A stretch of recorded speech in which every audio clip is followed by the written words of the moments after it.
인간을 도와 전쟁을 승리로 이끄는 군견 K9을 아시나요?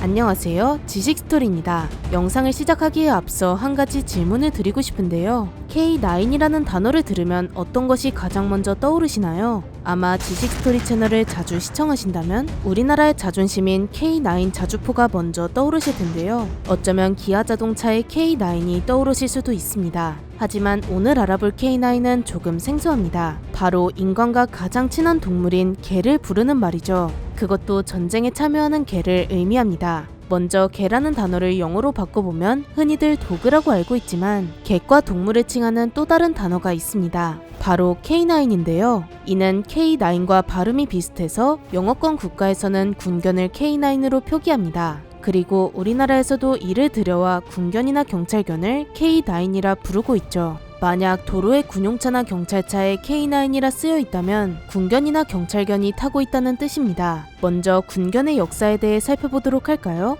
개를 전투에 참여시킨 것은 상상 이상으로 오래되었습니다. 기원전 7세기경 메소포타미아 북부 지역에서 번성한 고대 국가 아시리아가 군견을 이용한 것이 유적으로 남아있습니다. 문자도 없던 까마득한 옛날부터 군견이 활약한 것이죠. 사람에 비해 후각과 청각이 월등히 좋다 보니 인간이 도움을 받을 부분이 많았는데요. 전투나 순찰 임무는 물론 치안을 담당하는 경찰 임무도 수행했습니다. 14세기 프랑스에선 블러드하운드가 최초의 경찰견으로 활약했죠. 이렇게 인간의 한계를 메워주며 많은 활약을 해온 군견은 첨단 드론과 로봇이 발달한 현재까지도 사라지지 않았습니다. 현대에서는 수색, 탐지, 추적, 경비 등 다양한 임무를 수행하며 인간의 곁을 든든히 지키고 있습니다. 군견의 활약을 좀 더 구체적으로 알아보겠습니다. 20세기 지구에서는 두 번의 큰 전쟁이 발발했죠. 제1차 세계대전은 통신 장비가 지금처럼 발달하지 않았기 때문에 군견이 명령을 전달하는 역할을 맡기도 했고 부상병을 찾아내거나 지뢰를 탐지하는 임무도 수행했습니다. 이후 제2차 세계대전이라는 더 끔찍한 전쟁이 시작되자 인간은 개를 잔인한 방식으로 사용하기도 했는데요. 바로 전차 때문이었습니다.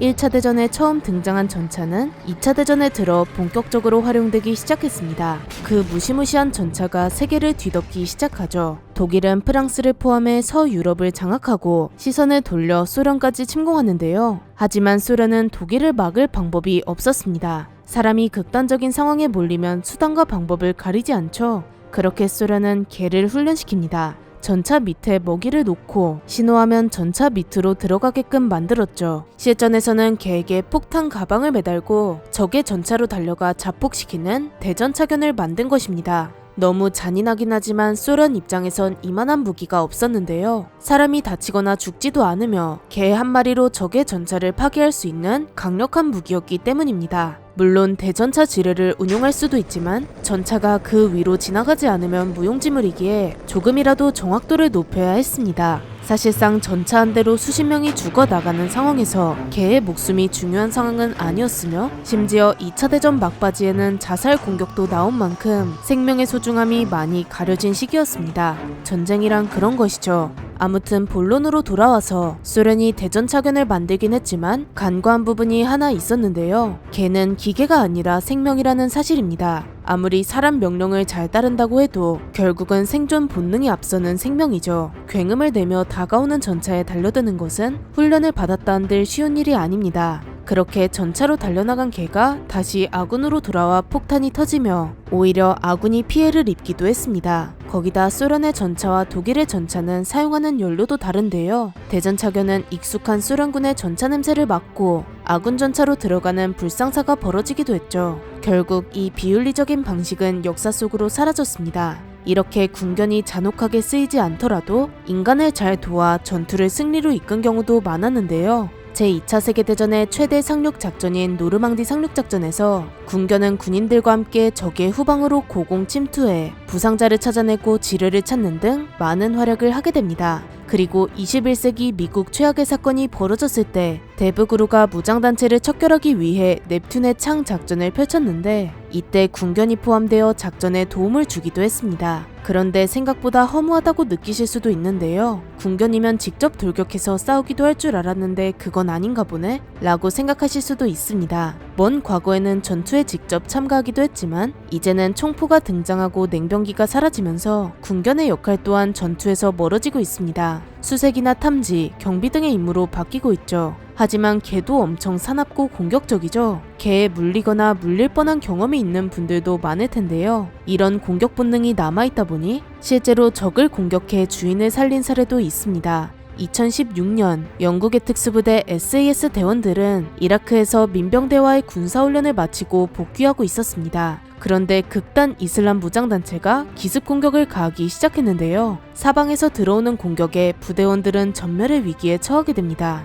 이때 SAS에 배속된 군견을 풀어 공격을 지시했고 군견은 쏜살같이 달려나가 무장단체를 공격했습니다. 웬 개들이 나타나 갑자기 공격하자 무장단체원들은 당황해서 도망치기 시작했고 SAS는 틈을 벌 수 있었습니다. 그렇게 반격에 성공하며 무장단체를 격퇴할 수 있었죠. 이렇게 군견들은 수색이면 수색, 탐지면 탐지, 경계면 경계, 공격이면 공격, 못하는 게 없습니다. 이런 군견은 우리나라에도 있는데요. 1966년 우리나라는 군견 교육대를 창설하며 군견을 키우기 시작했습니다. 우리나라에서 주로 키우는 견종은 저먼 셰퍼드와 말리노이즈, 그리고 레브라도 리트리버입니다.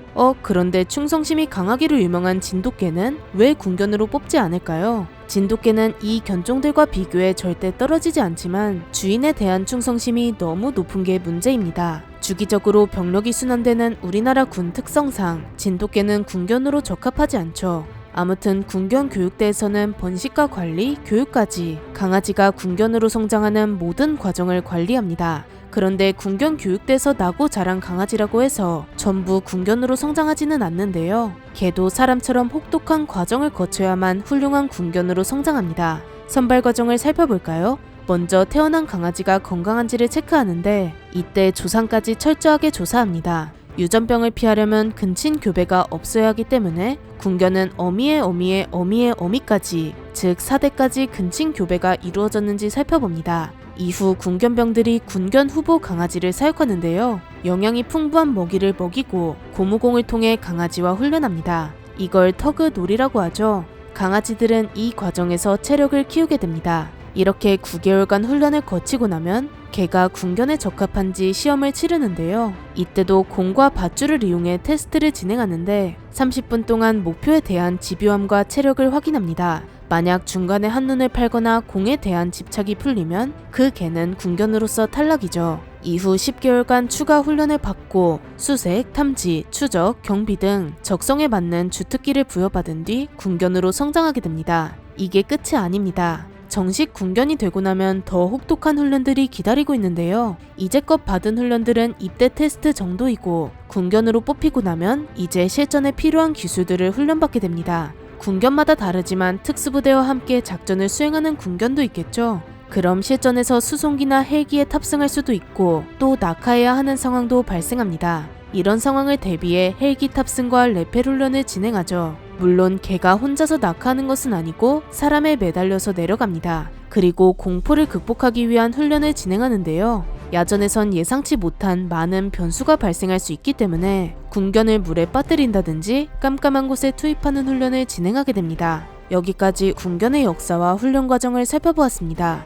그런데 우리나라 군견의 화력을 살펴보지 않을 수 없겠죠. 군견 교육대를 창설한 지 불과 2년 만에 1968년 1.2.1 사태에서 활약하게 됩니다. 이는 김신조 사건이라고도 불리는데 31명의 북한 특수공작조가 청와대를 기습하려 했던 사건으로 북한으로부터 대통령을 잃을 뻔한 사태였습니다. 이 사건에서 군견이 수색에 많은 도움을 주게 되면서 마침내 30명의 적을 사살하고 1명을 생포하는 데 성공했습니다. 이때 활약한 군견 린티는 우리나라에서 5번째로 높은 무공훈장인 인원 무공훈장을 수훈했습니다. 군견이 훈장을 받은 것은 최초였죠. 또 우리나라에서 북한이 파둔 제4땅굴을 발견한 1990년 수색부대가 DMZ로 들어갔는데요. 이때 군견 헌트가 앞장서서 수색을 이어가던 중 앞장서던 군견이 유실된 지뢰를 밟고 폭사하는 일이 발생합니다. 헌트가 앞서서 작전을 수행하다가 희생한 덕분에 소중한 국군 장병들이 무사할 수 있었습니다. 이때 희생된 헌트도 인원 무공훈장을 수훈했으며 소위 계급에 추서되었습니다. 이렇게 군견에 대해 알아보았는데요. 여기까지 왔으면 아마 이게 궁금하신 분도 있을 것 같습니다. 바로 군견의 파트너 군견병, 군경과 함께 군 생활을 할 수 있는 군견병은 어떤 조건이 있어야 될 수 있을까요? 먼저 애견 및 축산 관련 전공자나 관련 자격증을 보유한 자를 모집해서 이후 면접을 통해 선발한다고 합니다. 어디든 어렵고 고단한 군 생활일 테지만 군입대를 앞두신 분들 중 개를 좋아하는 분이 있다면 군견병으로 군 생활을 해보시는 것도 굉장히 멋있을 것 같습니다. 아무쪼록 모든 국군 장병의 고귀한 희생에 감사드리며 영상이 유익하셨다면 구독과 좋아요 부탁드립니다. 감사합니다. 지식 스토리였습니다.